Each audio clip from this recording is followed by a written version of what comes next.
Hey everybody, I'm JimClassic and you are watching Geekin. And for today's video, I would like to talk about something a little bit different than a toy review. Don't worry, I will be posting a new toy review this Saturday, as I usually have been doing. But today I want to talk about something a little bit more in the Star Wars news space, something that is a little bit close to me. Last night, or at least last night as of the time of this recording, on August 19th, Deadline Hollywood announced that Disney and Lucasfilm, same company, had effectively canceled the Disney Plus series Star Wars The Acolyte after its disastrous one and only season, which, to be honest, was a surprise to very few. Before I get into this article, could I please trouble you for a like, share, and subscribe? I would like to hear your thoughts in the comment section. I know that could be a landmine here in YouTube, especially in conversations featuring Star Wars and specifically these days The Acolyte, but you know what? I am curious to hear about your opinion. Now, Deadline Hollywood did release this article by Nelly Andriva. The Acolyte canceled. No Season 2 for Disney Plus's Star Wars series. Exclusive. The story of The Acolyte will not continue, with Lucasfilm opting not to proceed with a second season of the Star Wars offshoot starring Amanda Steinberg, sources tell Deadline. Sources tell Deadline. This is probably not some anonymous weirdo just leaking information. If this is getting to Deadline Hollywood, it probably wasn't Lucasfilm that did it. It was probably people or someone above Lucasfilm who might have did it. This, the Hollywood Deadline would not just post an article about a random source that they had heard about. They heard about this from someone probably within the industry. Probably, like I said, higher than Kathleen Kennedy. But anyway, word of the decision comes more than a month after the 8-episode first season of the series from creator, director, executive producer, and showrunner Leslie Headland wrapped in its run on Disney Plus.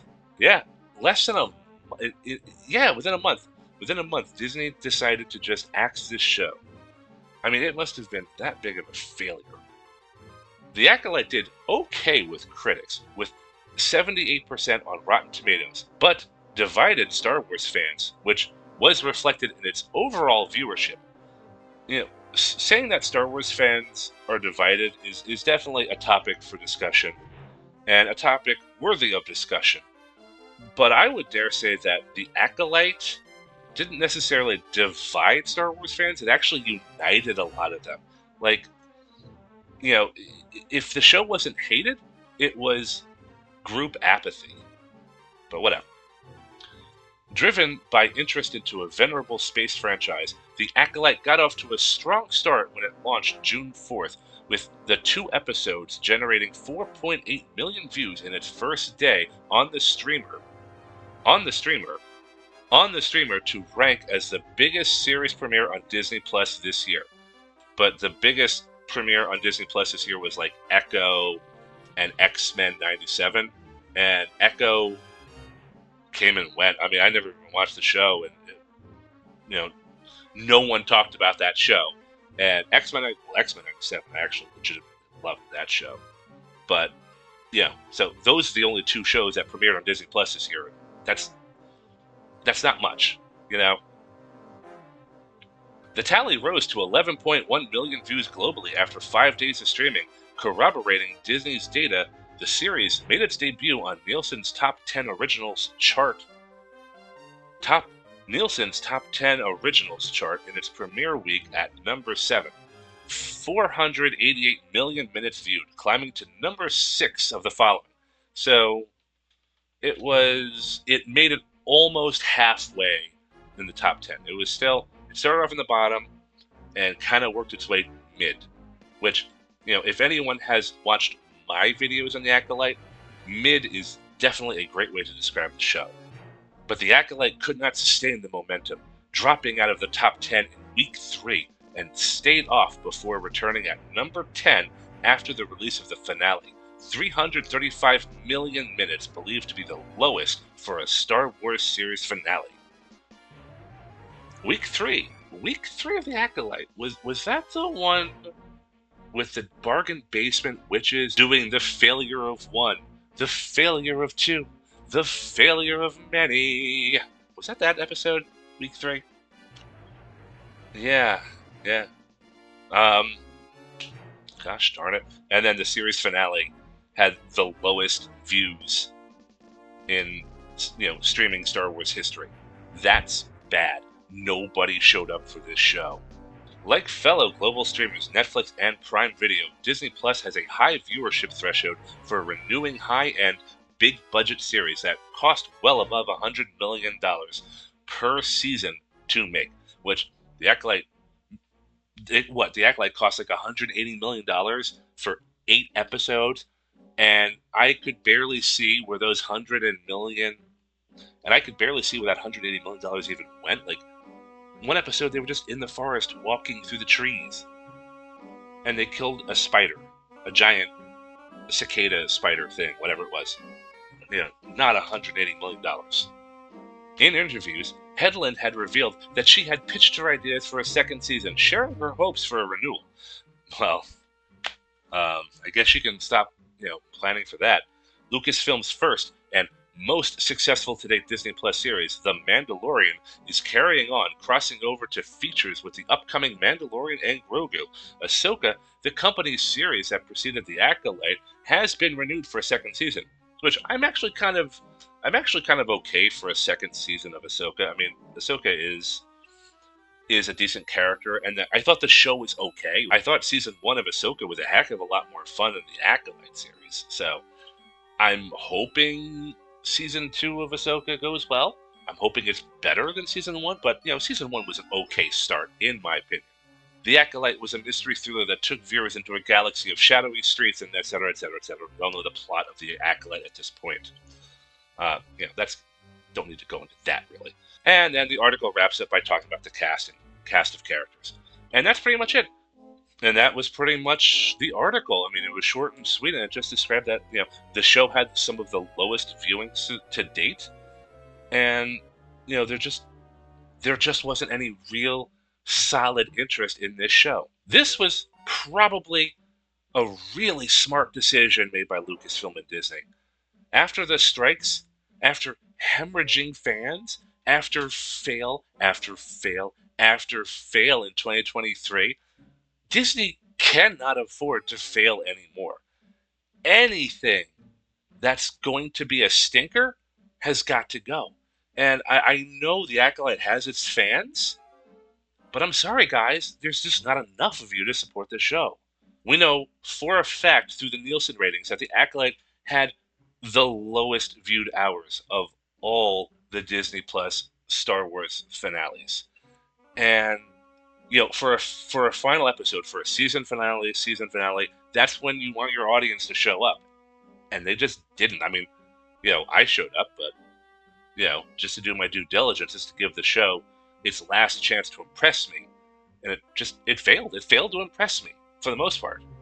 I'm seeing some people here on Twitter, blaming the alt-right, sexism, racism, the usual dog whistles from some of these randos and bot accounts. But I can almost guarantee you that might be 1-2% of the reason this show didn't get renewed. The reality is, virtually nobody outside of Twitter is familiar with the fan base being racist and sexist and blah, blah, blah, blah, and lions and tigers and bears, oh my. Nobody outside of Twitter is even aware of that. The Acolyte was so bad that diehard fans, casuals, normies, even the tourists just tuned out. It wasn't for anybody, or at least it wasn't for anybody of a substantial size. The fact is, this is a numbers game, pure and simple. It just wasn't a popular show, and partly because it was so poorly written, partly because it had characters that nobody knew, partly, probably because of word of mouth, and partly because the show was a mess. It was just a confusing, sloppy mess of a show. It was amateur hour. Disney signed off on amateur hour. For those of you who actually follow my channel, you know that I watched the entire series, and I gave my thoughts. I gave praise where I thought it deserved it, and I criticized it where I thought, and I criticized it where I didn't like it. Overall, I just didn't care about the show. I had said it before, this was a prequel to a prequel, and much of what had happened here in The Acolyte seemed to have no effect on the Phantom Menace, so it didn't really matter to me, and I'm sure it didn't matter to a lot of the viewers either. Yes, we did get to see some cool characters like the Stranger here, or Smilo Ren as he likes to be called. And the 5th episode, where he just bodies like 6 Jedi, that was a legitimately fun episode. And it was some pretty good lightsaber play going on. The Acolyte did have its pluses. In my opinion, just not enough to save the show. Saul, he is one of the guys who carried this show. I mean, I know Amandla Steinberg is supposed to be the star, but her dual role as Osha and May, she basically played the same character and with not a lot of range. Like, I just wasn't, especially May, I wasn't buying that May was aligned with the dark side. She was too goofy at times. And Osha, well, we didn't get to see much of dark side Osha, not really. And, for the most part, Steinberg was playing the same role, just different clothing. Of course, there were issues with the Acolyte, with Coyote-Mundi being alive when he probably shouldn't have been. And, of course, seeing Darth Plagueis the Wise creeping around among the rocks, looking at Darth Smiley and Osha, again, this was a deliberate tease. Maybe they knew the show was going to be a stinker, maybe they didn't, but this was a deliberate tease to generate fan interest. In hopes of a season 2. This was their big hope. This was their big fish to try to get a season 2. And even Darth Plagueis the Wise didn't work. So the Acolyte ended with a cliffhanger, which, well, may or may not ever be resolved at this point. Though probably Marvel will try to wrap it up with a comic book or something. There might be that. There are apparently some books coming out featuring the Acolyte, and they were just kind of half-handedly announced during D23. So, but it's going out with a whimper, definitely. And it wouldn't even surprise me if the Acolyte is just completely removed from Disney Plus, like they did with the Willow series. I never even got around to watching the Willow series. Like, I wanted to see it, or at least I was kind of morbidly curious, and I just never got around to watching it. And then the show flopped, and then they took it out 6 months later. I had all this time to watch it, and just never did, and I guess I never will. I really do hate seeing Star Wars in this damaged state. I want it to succeed. I actually have some high hopes for the Skeleton Crew. That trailer from D23 got me a little bit excited for it. And that's what Star Wars should be. It should be exciting. It should be fun. Not dull, cynical, mediocre. Those do not make good Star Wars movies. Those do not make good Star Wars shows. Star Wars projects should be run by creatives who care about the series, who care about established canon, who care about playing within the bounds of the universe, not like weirdos with a political agenda. And mind you, I do believe that politics does have a place in entertainment and movies and certain genres. I do believe that.